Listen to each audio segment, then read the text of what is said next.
Okay, guys, just 1 second while I get the camera set up and everything. Let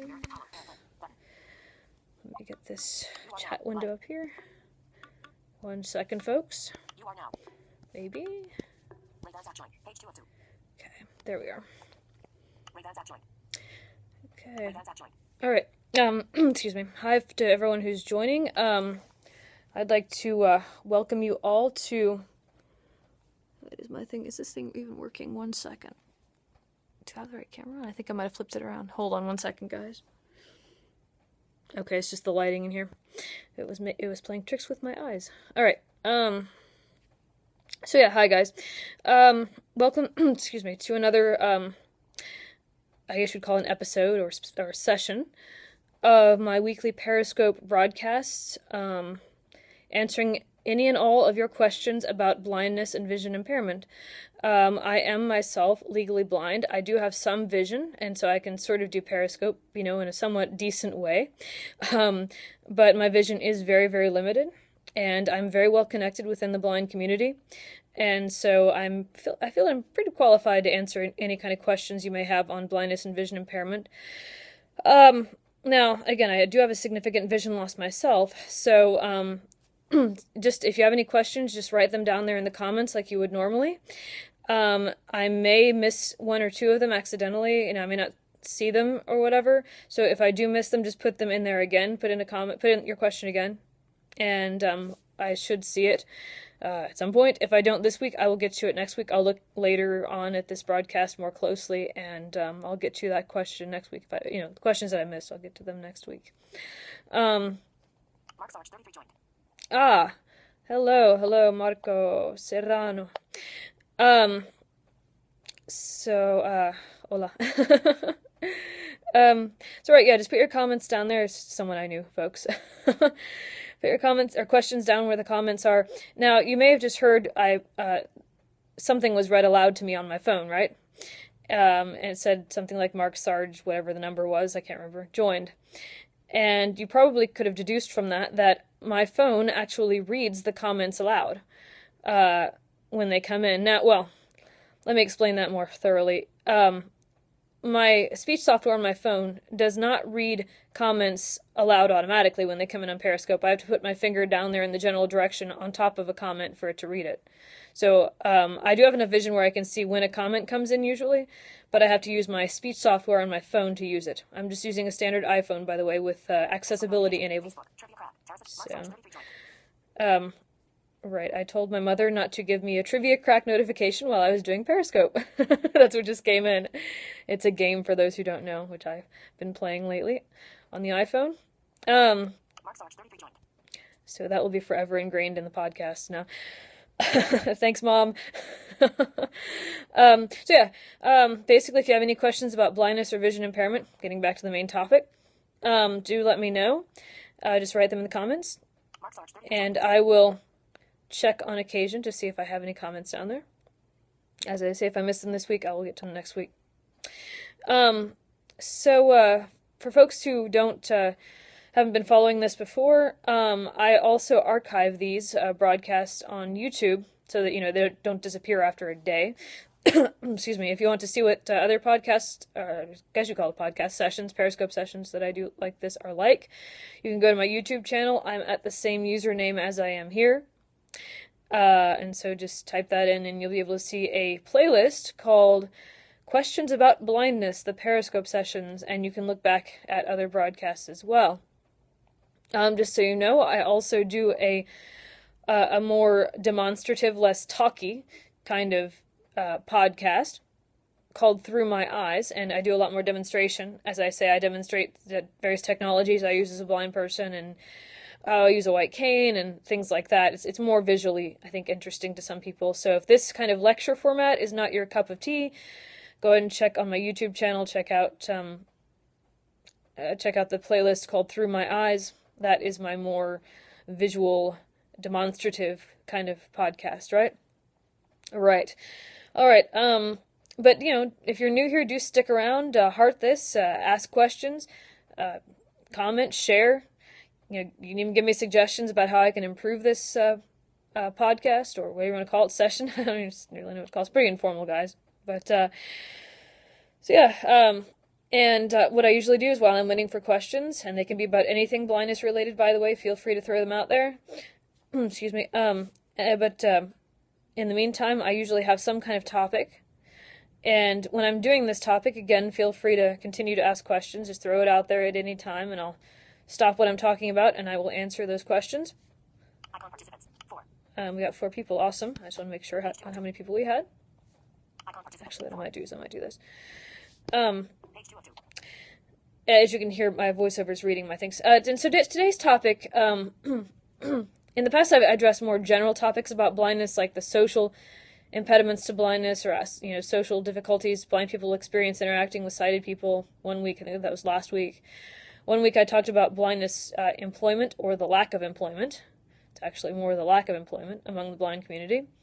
And, excuse me. 1 week I think I just kind of threw some blindness facts out there at you. This week I'd like to talk about just basically how I personally, as a blind person, sort of navigate in my world. What specific technologies do I use to adapt to a world largely designed for fully sighted people? And, how do I go about my daily life? How do I go about my, career-related life and all of that? So, some of you, if you've looked at my profile, and by the way, feel free to follow me also if you don't already. If you looked at my profile, you know that I say that I am a Latinist by training. So basically my specialty is classics, that's ancient Greece and Rome, history, culture, language, and so I've studied the Latin language for many, many years, and I've also studied ancient Greek for fewer years, but I have studied it. And so you're probably wondering, okay, so if you're blind, how do you read Latin? Here's the deal. So what I do is I have a laptop computer, and I do have enough vision to read very, very large print. And so I use a magnification program that functions on top of the operating system, Windows for me. And the magnification program is called ZoomText, ZoomText. And I think, as I say, I use 5 times magnification, if you kind of can get an idea of what that's like. And I also use very high contrast, so I read, for instance, white text on a black background. It's easier for me to see light text on a dark background than it is for me to see dark text on a light background, which is typical for most people, right? Most people read dark text on a light background. But for me, the light background kind of puts out glare, and so it makes it more difficult and strenuous for me to read text that way. So I read, like I said, usually white text, black background is easiest. And so I use ZoomText to alter the color of the text that I'm reading and to magnify that text. So I read it visually on the computer, Latin or anything for that matter. But if I'm using my iPhone, it can get a little bit more difficult because I do use, as I said, speech software on my iPhone. You can find it, anyone can find it, under the accessibility settings on your iPhone. It comes with every single iPhone. It's not something special you have to add on or buy, which is great. It comes with the iPhone right out of the box. But anyway, I use speech software that's built in. And it has multiple languages, but as you might expect, it doesn't have Latin. So I try to use either Italian or Spanish, although still some of the pronunciation can be very squirrely at times.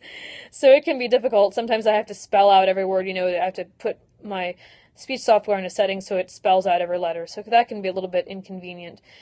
The iPhone does have a feature called Zoom on it where you can magnify, but because I need the text so large, and on a small screen, it can be really inconvenient to be able to figure out where I am on a screen and to move about the screen with magnification on. It just and with my vision being very dim, it's not easy using an iPhone with magnification, at least for me, because my vision is so limited. So I just use speech. So I read it with VoiceOver, which is the speech program on my iPhone when I'm using an iPhone and reading Latin. But again, I primarily read it on my PC just because it's quicker and easier.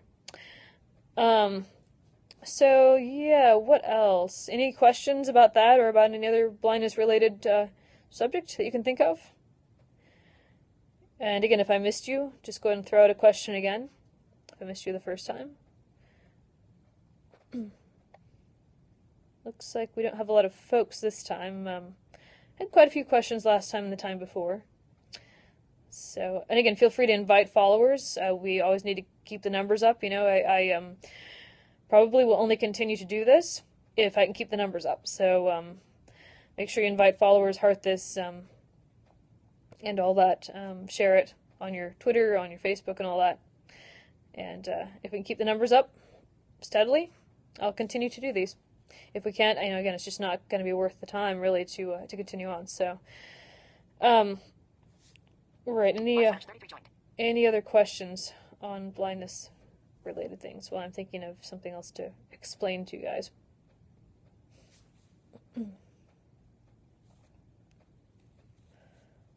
All right. Right. So, let's see here. What else can I say about my particular situation?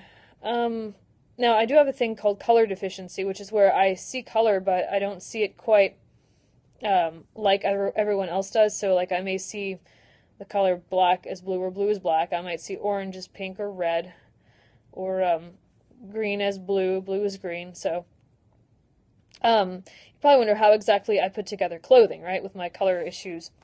I do have a couple of apps that identify colors. So if I put my camera over, say, a shirt or something like that, that app will tell me, if the lighting conditions are good, that is, will tell me what color a particular item is. Now, again, the lighting does have to be pretty good, and by no means are these color identifier apps perfect.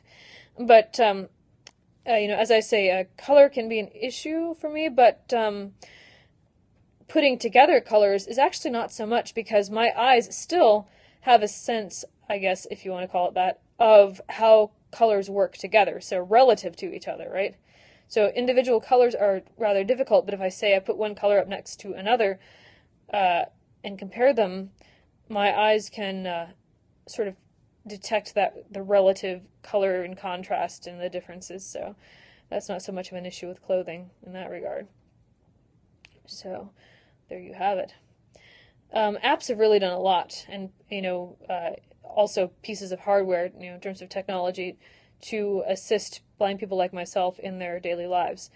You know, as I just mentioned with the iPhone situation and the color identifier apps. But again, they're not, neither one of those are perfect. As I say, they all have their downsides. And, right. I also, in order to identify certain like foodstuffs or even CDs and things like that, anything with a barcode, and I think I may have mentioned this briefly in the past, but I do have a barcode scanner, which basically when I scan the barcode of an item with my iPhone camera, it will tell me what that item is on the screen, you know, and aloud. And so, yeah, that's how I can identify certain objects, again, particularly groceries, but also other items with barcodes. Now, I do have enough vision to see barcodes, so usually, I mean, it takes me a while sometimes to locate them, but because my visual field is narrow. But I do have enough vision to see barcodes. Some blind folks who use that app don't have nearly as much vision as I do, and it sometimes is a little difficult for them to find the barcodes. But there are certain places where barcodes are more commonly located than others. And so a lot of times a totally blind person, say, who can't see a barcode would just look in those common places and then look elsewhere to make things a little bit quicker for them. So, right. So are there any questions about blindness out there so far? Anything at all? Icon participants. Button. 3. We still got 3 people, it looks like. Page 2 of 2. Out of the 3 folks, any questions right now? Okay. Again, I'm kind of doing this on the fly today, so I'm not as formally doing this or as prepared as I usually am. And again, feel free to ask anything. I mean, I'm not shy. just go ahead and throw your questions out there, and I'll do my best to answer them. Some things I may know less about than you might think. For instance, I am a white cane user. I don't use a guide dog, so I know a little less about guide dogs than I do white canes. Also, if any blind folks are listening to this, by the way, feel free to do your own thing like this. We really need to get the word out and get the general public educated about blind folks and what they are and are not capable of, and we need to get accurate information out there and all of that. We need to make sighted folks not afraid to talk to us about this and just about life, right? We can't have sighted folks walking on eggshells around us. That's just not good. We get that already, and it's not pleasant. So, we've got to get the word out there. So, feel free to steal my idea. I don't mind. So yeah, once again, any questions, blindness related, out there? Right, I wish Periscope actually showed the time when I was broadcasting, because, see if it does. No, it doesn't. Maybe it doesn't? Hold on. No, I don't think it does. Because I try not to let this go over an hour, or over half an hour. Right. So, well, okay. Again, as a Latinist by training with a teaching license in Latin, some of you may wonder how I did my student teaching. And yes, I did do student teaching for a year. I wish I would have had more. Excuse me. But I did do it for a year. And I basically used very, I wouldn't call it primitive, but nothing really, really like fancy and special. I mean, I used my Zoom text magnification on my laptop, and I connected into a projector most days. And with the Zoom text, I can actually make it magnified on my screen so I can see what I'm projecting onto a whiteboard on my screen, magnified, but the whiteboard itself I can make appear normal sized. So I can, I can do presentations that way, and that's the way I did it most of the time. And I did have an aide that assisted me, and say if someone raised their hand or something like that, I did have a personal aide that just stood by and took said just called on people who raised their hand, because obviously I can't really see that happening. Oh, we have another person. Welcome. So yeah, that's how I kind of handled classroom situations. And you'd be surprised at really how much blind people are capable of in terms of listening to a classroom situation. We can pick up a lot with our ears, a lot more than people might realize. Also,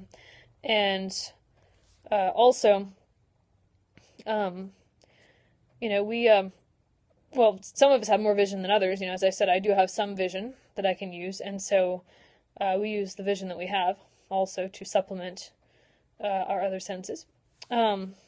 So I think we have at least one new person. Any questions about blindness you have, feel free to throw them my way. I am legally blind myself, born with a vision impairment, and I am pretty well connected to the blind community and all that surrounds it. So feel free to ask me anything related to blindness and vision impairment. I'll be thrilled to answer it. I'm not shy about anything, so whether it's about me personally, how I deal with this or that, or general questions about blindness, feel free to ask.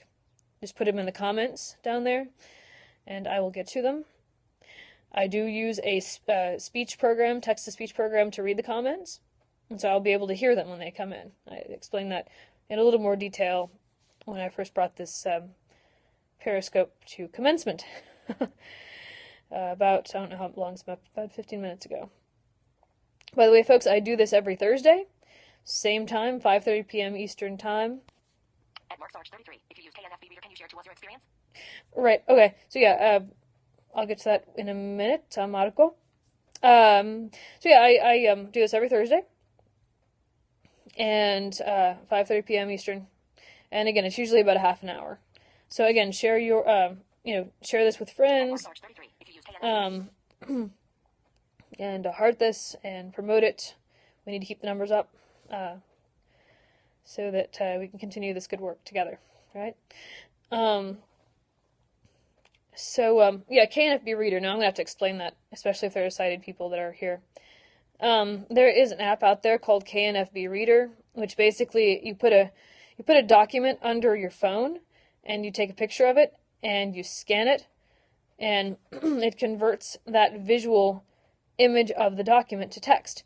It's basically OCR, right? For folks who know what that is, it's OCR. But then that text is read aloud on your iPhone after that text is converted. Now that's what I understand. Now, no, Marco, I don't use KNFB Reader myself. Again, because I mainly use large print, right? But I've heard it's decent. I've heard the accuracy is pretty good in terms of the conversion of the image to a text document, right? For those who have used OCR, you know that sometimes it can be rather inaccurate when it converts text, especially when you have a really fancy text that you're converting, or low contrast or whatnot. But as I understand it, it's pretty accurate. I've never had a need to use it myself, but for folks who are curious, it's called KNFB Reader. It's put out by the National Federation of the Blind, which, as I understand it, is the largest organization of blind people in the United States. So if you want a good place to start to get more info on blindness, or if you know someone who's blind, or if you are someone who's blind who doesn't know about this, check out the National Federation of the Blind, and that's a good place to start. You can get resources about independent living, adapting to daily life, technology that's out there for blind folks, other resources, funding for various things, whether that be college or purchasing some of the technology, which can be really expensive. Social adaptation, for instance. I mean, it's all at NFB. Now, there is another organization called the American Council of the Blind, which ACB, which split off from the NFB back in the 60s, as I recall, and it's also good. There are some differences in terms of philosophy. One organization tends more to be more confrontational, I guess, is the best word I can find. Excuse me. Whereas the other one is a little more accommodating to the sighted world, right? So some differences in philosophy, but so there you are. Right. Any other questions out there? Blindness related? Anything like that? I should put my iPod out here so I could check the time. But usually I have a good feel for what time it is. Any other questions about blindness or how I adapt to the world as a blind person? Any questions at all?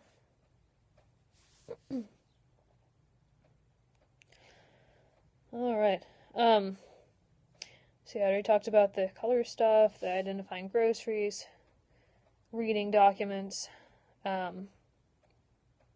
Right. What else? Daily life. Again, I'm coming up with this on the fly, so bear with me. Do you have a guide dog? Ah, yes. No, I mentioned that briefly earlier and in previous Periscope sessions, although you may not have been there for that. So no, I do not use a guide dog. It's more a matter of personal preference. I just don't have time to care for one. And also, I'm more a cat person. I know it sounds trivial, but I am. I don't know. I just prefer the white cane, and plus with the amount of vision that I have, I prefer the white cane over the guide dog. For that and other reasons, and also, the fact that I'm sure people who use guide dogs have experienced this as well. Maybe other folks who are on here.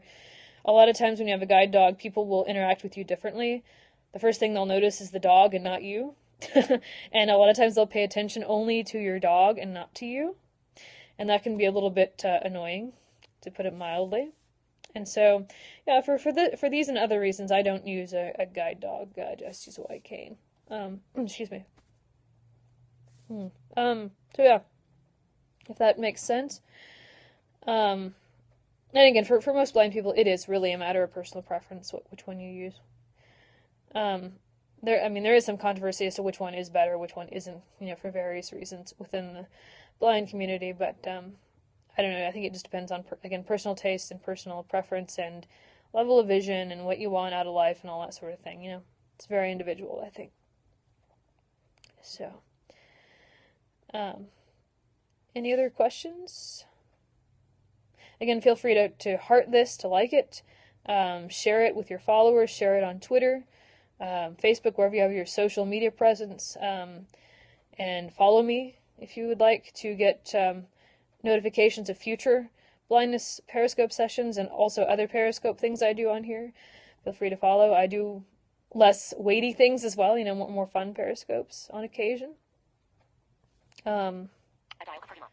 So, that's the same question there. Yeah, feel free to follow. Like I said, we need to get the numbers up. We need to keep the numbers up. And if you are involved in any blindness organization, let them know that I'm doing this if you could. Either through social media or elsewhere. If you follow any blindness podcasts or anything like that, blogs or whatever, let people know that this is out there. Because we need to keep the numbers up, and we need to keep educating the public. Keep this out there. Any other questions? Blindness related questions. Any other questions? I think I might probably jump off of here if there aren't any more here pretty soon. I'm not really sure. I should have brought my clock out here, my watch out here. I'm not really sure what time it is. Anyone on there have the time? Eastern?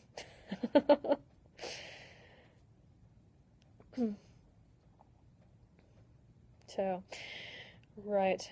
Any other questions? Now, if I can't come up with anything else, like right off the top of my head to really talk about in terms of how I adapt to daily life and all that, I might go and jump off of here pretty soon. So, anything else?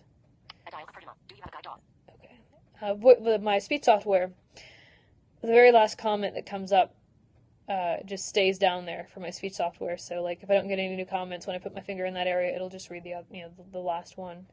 So that's why you keep hearing the same question from the same person. All right. Well, I think I don't want to make this too many awkward silences, too much dead air.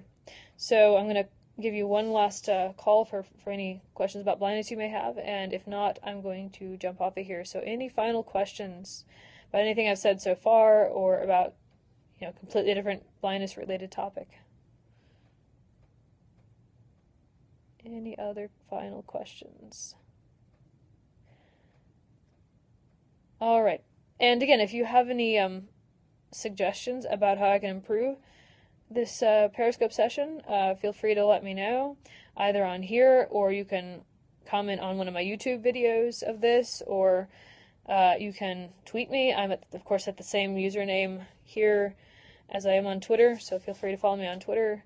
I also tweet a lot of other interesting stuff, at least I think it's interesting, related to my other areas of interest, again, such as classical antiquity and space and aviation and all that good stuff. So feel free to follow me there. And again, check out my YouTube channel. You can check out past Periscope sessions like this one that I've archived there under Questions About Blindness, the playlist. And you can also check out my more visually stimulating, I guess, podcast that I do, video podcast called Through My Eyes. Just look for the Through My Eyes playlist. You can find it there. And so yeah, I think I'm going to call it a night, have myself a glass of wine, and then I have another podcast to participate in, someone else's, here at 8 o'clock. So, all right then, thanks for joining, and hope you follow me, and I hope you join me again, same bat time, same bat channel, as they say, 5:30 p.m. Thursdays, from 5:30 Eastern time, from 5:30 to 6. Join me again, and again, encourage other people to join, and I will, for now, I'll talk to you all later. Page 1 of 2. Bye, guys. Swipe. Periscope. Stop broadcast. Button. Stop broadcast.